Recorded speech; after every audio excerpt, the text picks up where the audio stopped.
Hey everyone, it's Hailey, and today is Bookmas Day 13, so I'm going to be talking about my favorite new to me authors of 2018. So yesterday for Bookmas Day 12, we talked about my favorite debut authors of 2018, so if you wanted to watch that video, I will have it linked for you down below, but today we're going to be talking about some authors that didn't debut in 2018, but rather they're really established authors. I stuck to ones that had quite a few books out already, and now I finally got to them this year. Also, I wanted to give an honorable mention to Shannon Hale, the author of the Books of Bayern series, as well as Book of a Thousand Days, which are the two books that I've read by her, but she has a million books out, and I just discovered her at the end of 2017, beginning of 2018, so I just wanted to mention her because now I love her. So now getting into the actual list, the first author I want to talk about is Alison Weir, an adult author who writes these Tudor era novels, and I'm really interested in historical fiction, particularly the Tudor era, and around this time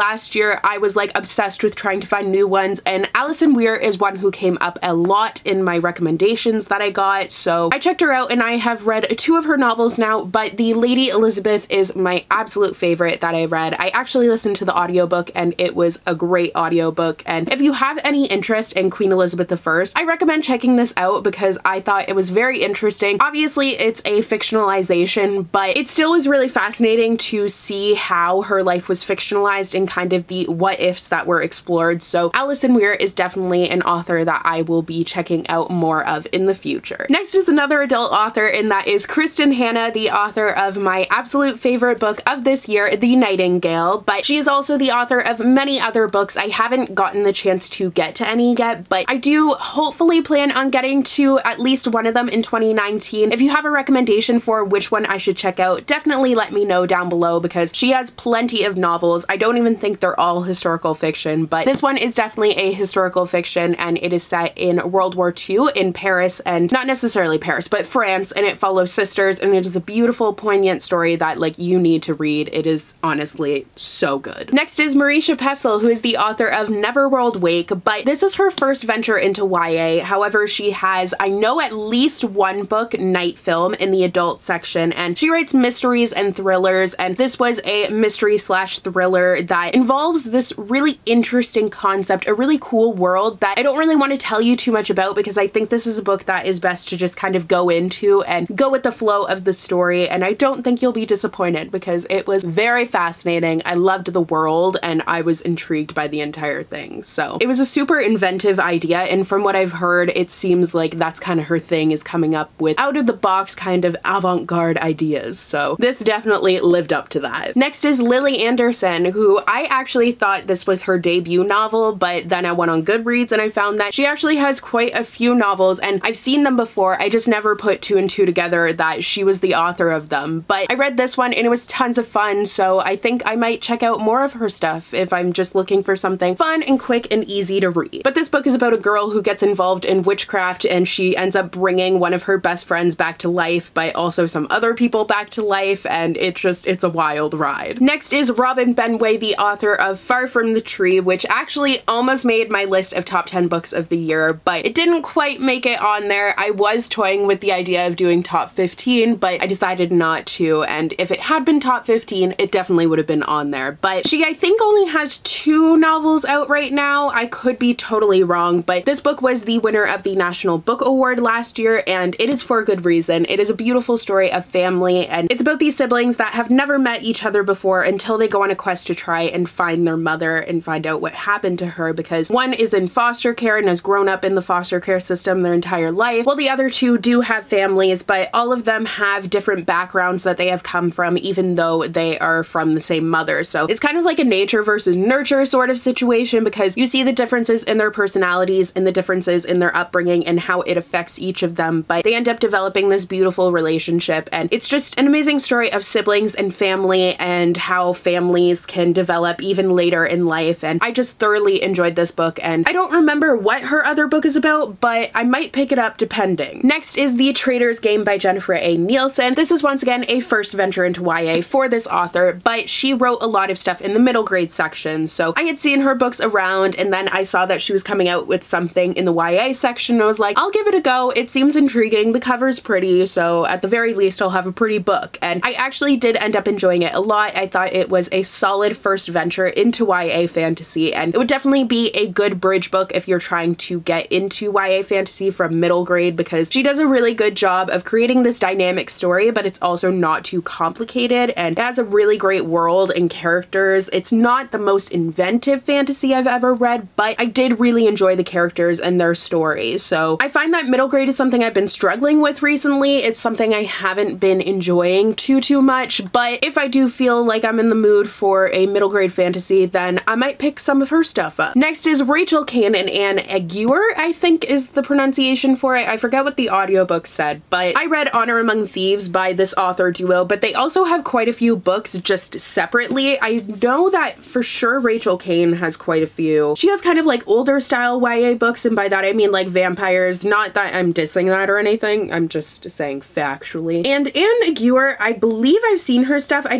don't remember what she's written before, but it was really interesting to meet these two authors for the first time as a duo, and I'm interested to see how I would feel about their solo stuff. I don't know if either of them have written sci-fi before, but this was a really interesting sci-fi story. I love the idea of like the ships and how that ended up playing out, so it does make me want to check out some of their other stuff. Next is Claire Legrand, and I read Furyborn by her this year, and a lot of people have thought that this is a debut novel, but she actually has quite a few books. She definitely has one in the YA section, but then she has quite a few in the middle grade section as well, so she's kind of an author all across the board. Now she has 2 books that have come out this year, because there's also Sawkill Girls, which I haven't read yet, but I do want to get to. I'm just saving it for around Halloween time because it fits that. But this is an epic fantasy novel, and it really is like an epic fantasy novel because it's across years, and you follow these 2 different queens, and they're meeting even though they are in like 2 separate eras. It's kind of how what they're doing affects each other, and it was just fascinating, really well thought out and built, and it definitely makes me excited to read Sawkill Girls because I did really enjoy the author's writing, and I am excited for the sequel for this as well. Next is Courtney Summers, the author of Sadie, which once again I feel like is a book that a lot of people think is a debut novel because it's really one of those things where it's their first book to really like blow up on bookish social media and all of that stuff, so everyone has been talking about this book, and it is for good reason. It's a really cool, inventive story. It's told in a completely different format, which really intrigued me. I love when things, it's like form informs function, I feel like is what I want to say. It makes sense in my head. But the point is, this introduced me to a new author. She has quite a few books out, like 1, 2, 3, 4, 5. She has 5 books out, so this is her 6th book, and I don't know how she flew under the radar up until this point. She's Canadian, which is awesome. So actually, I don't know if she's Canadian. It just says she lives and writes in Canada, so I would assume she's Canadian, but I could be wrong. But this was a great introduction to her nonetheless. And finally, we have Holly Black, who is the author of a lot of fairy stories. She has her, I forget what it's called, but that series that's about fairies and like their small books, and I feel like I can picture the cover, but I cannot think of the title right now. Is it Tithe? Am I even saying that correctly? Probably not. But she also is the author of the Spiderwick Chronicles in the middle grade section. So many of these authors are also middle grade authors, which is really funny, but this was a fabulous first introduction to her, and I'm using this as my first introduction even though I read the Iron Trial, because this is my first solo introduction to her, and it was a great way to start off because this was a really brutal fairy fantasy, and it just made me want to read more of her fairy stuff because she obviously knows a lot about fairies. So those are all the new to me authors of 2018. It was a really great year for discovering new authors. I hope it was a good year for you as well. Please let me know down below what author you finally discovered in 2018 that you just don't know how you hadn't read anything by them yet. And don't forget to click that subscribe button and then click that bell icon so you'll be notified whenever I post. I'm posting new videos every day up until Christmas, so we still have quite a few more videos to go, so don't miss any of that. You can also follow me on all of my social media. All of my handles and links and all of that jazz will be down below for you guys. So thank you guys so much for watching today's video, and I will see you tomorrow for Bookmas Day 14, where we are going to be talking about my favorite audiobooks that I listened to in 2018, which was very difficult to narrow down because it was the year of audiobooks. So I will see you tomorrow for that video. Bye!